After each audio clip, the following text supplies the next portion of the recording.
Hello everyone, good morning. ఈరోజు మనం DSC SA physical science 13th chapter అయిన atomic structure గురించి చెప్తానండి. ఇందులో ఉన్న ఒక్కొక్క టాపిక్ ఎక్స్ప్లెయిన్ చేస్తానండి నేను. ఈ టెక్స్ట్ బుక్స్లో ఉంది, ఇంటర్మీడియట్ కెమిస్ట్రీలో ఉంది, సెకండ్ ఇయర్ ఫిజిక్స్లో ఉంది, 10th క్లాస్లో ఉంది, అలాగే 9th క్లాస్లో ఉందండి. ఈ టాపిక్స్ మనకు అక్కడ కవర్ అవుతాయి.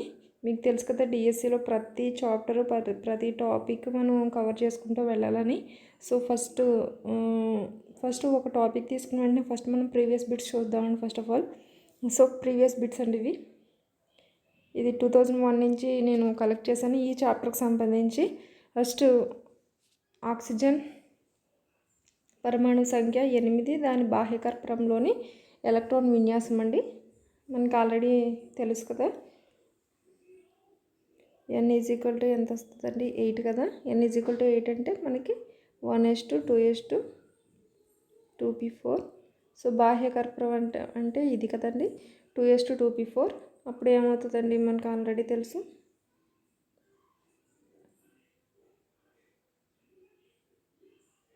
ఫస్ట్ ఒక ఎలక్ట్రాన్ ఫిల్ అయ్యి తర్వాత ఇంకొక ఎలక్ట్రాన్ వస్తుంది. సో ఆన్సర్ ఈజ్ ఏ అండి. నెక్స్ట్ క్వశ్చన్ అండి, పరమాణువుని విభజించడానికి వీలు లేని అతి సూక్ష్మ కణమని సూత్రీకరించింది ఎవరు? ఇది 9th క్లాస్ టెక్స్ట్ బుక్లో ఉందండి. ఫస్ట్ ఎవరు? డాల్టన్. నెక్స్ట్, క్యాథోడ్ కిరణాలకు ఎలక్ట్రాన్ పేరు పెట్టినది జీజెస్ట్ అని.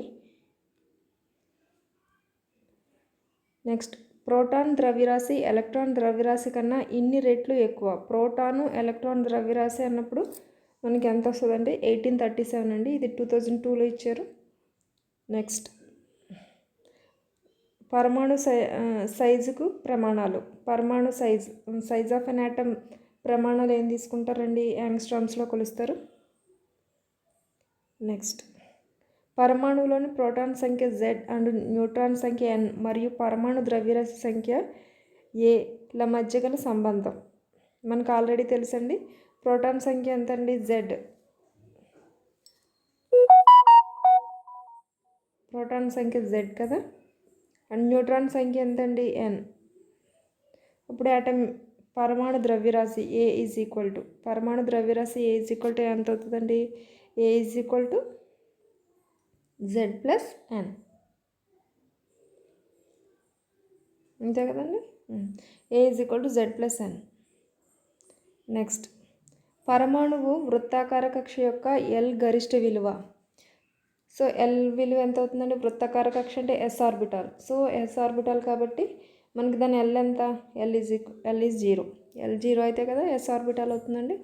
నెక్స్ట్ క్వశ్చన్, ఒక పరమాణు ద్రవ్యరాశి ప్రమాణ విలువ గ్రాములలో.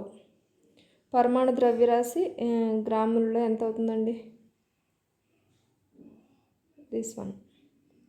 నెక్స్ట్, క్రింది వానిలో హైసెన్బర్గ్ అనిశ్చిత నియమములో ΔP మనకు ఆల్రెడీ తెలుసండి, ΔX × ΔP అన్సర్టినిటీ కదండి, అన్సర్టినిటీ. సో అన్సర్టినిటీ నియమం ప్రకారం ΔX × ΔP. సో దాని ద్రవ్యవేగం, ఎలక్ట్రాన్ ద్రవ్యవేగంలో అనిశ్చితత్వం. నెక్స్ట్, ఈ క్రింది ఏ అంశాలు క్వాంటం సంఖ్యలు తెలియజేయును?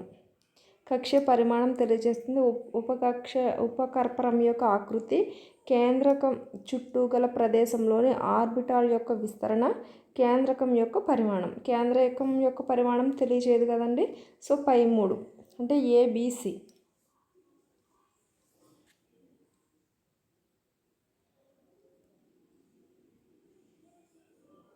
So this is the answer.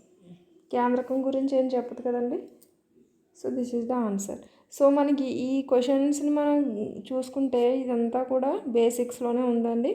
కాకపోతే ఏంటంటే ఫస్ట్ 2001, 2002, 2012 దాకా మనకి ఏమి ఇచ్చాడండి, ఓన్లీ 9th క్లాస్ బిట్స్లోనే ఇచ్చాడండి. ఆ తర్వాత నుంచి మాత్రం ఇదిగో ఈ హైసెన్బర్గ్ అనిశ్చితత్వం ఈ 2015 అంటే ఇది ఇంటర్మీడియట్లో ఉంటుందండి.